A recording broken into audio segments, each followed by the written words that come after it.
Okay, today we are going to learn how to use the XLOOKUP formula in Excel.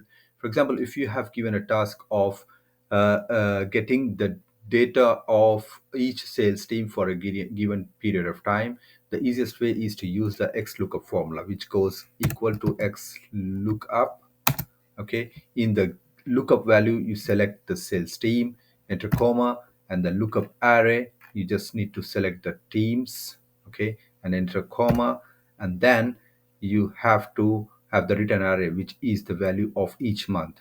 Okay, select the team, enter plus, select the month, enter the plus, and select the month again, enter the plus, and I want for the January, February, and March, and then close the bracket.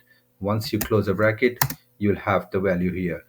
So you all need to do is just enter the name of the country, and you'll have the total number of sales whatever they have made for these 3 months of time.